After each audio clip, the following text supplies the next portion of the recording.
To leave or to remain in the European Union? That's the question the people of the United Kingdom will decide on come June 23rd. The referendum will have a major effect on the UK's position in the world and the global economy. We have CIMB economist Song Seng-wan and Straits Times senior writer Goh Eng Yao to share their insights. Now Seng-wan, what is the impact of Brexit on the UK and the EU? The EU market is the largest single market in the world, where you have free people movement, free goods movement, free movement of services, and free movement of the capital as well.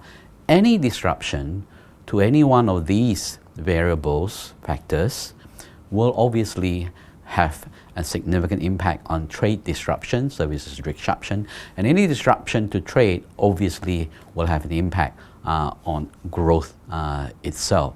But certainly from the UK standpoint, if they were to leave, definitely that period of uncertainty that follows, whether you're talking about a happy divorce or a messy divorce, will have impact on across the board investment decision, whether you want to buy a property in the UK, whether you want to invest money in the UK, or whether business here in Singapore still have that kind of access to Europe and to UK. Seng-wan, will Brexit affect London's position as a global financial centre? Some of the European cities, be it Paris or be it Frankfurt, have eyed position of London in that perhaps if Brexit were to be the reality, they could recapture the title of the financial capital in Europe from UK, London itself. But I think we should be able to see through it in a worst case scenario of a Brexit, that London still has its own attractiveness, and if the rules and regulation continues to be upheld and continues to be very strong in terms of UK and London itself, then I think London can recapture and be again a key centre of financial capital as far as the European side is concerned. Eng Yao, do you agree? The die was cast 20 years ago when London, Frankfurt and Paris were all competing to be the financial capital of Europe. And it's very obvious, right, if you visit London's financial centre, that London has put light years ahead of Paris, Frankfurt, Amsterdam. And while Paris and Frankfurt are like national financial centres for their respective country, London is now really an international financial centre for the world. So I think this Brexit, right, is just a temporary setback.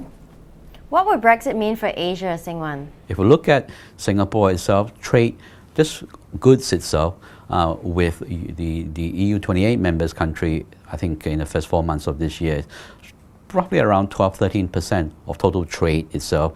Trade with UK roughly around, I think, 1.5% itself. So it's the overall trade which could be affected itself, which in turn means that for Asian economy, which is still trying to recover from the recession, although the general growth in this region is still higher than global growth, there will be an impact on investment decision, there will be an impact on consumption decision, and this ultimately will have impact on just economic activities globally and obviously here in Asia.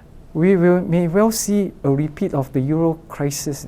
Your speculators will start wondering whether the EU can hold together, and if the EU cannot hold together, whether the Euro will be torn apart. And of course, there will be pressure on the Euro.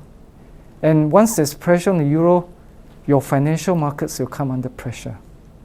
I mean, in the worst case scenario, right, all your banks will be under pressure. And that will be the immediate impact on Asia. Your financial markets will definitely take a hit. But how can Asia manage the fallout from Brexit? The immediate impact will be a knee-jerk fall in the stock market. That's unavoidable. Yeah. But the longer-term impact, right, I suppose Britain and the EU will just have to work out their differences, make sure that the divorce is friendly and it's not messy.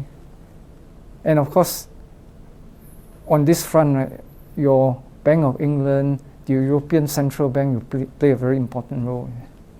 They will probably have to pump a lot of liquidity in the system to instill confidence. A Brexit would definitely, which would lead to a recession. How deep it is really depends on the terms of the exit and condition as well. Could have a huge implication for the economy near term. We could see a credit rating downgrades because of pressure coming from capital outflow from the UK, putting further pressure on the current account. And from the government standpoint, revenue tax receipt in an environment where growth has slowed down could worsen, larger deficit on the government side.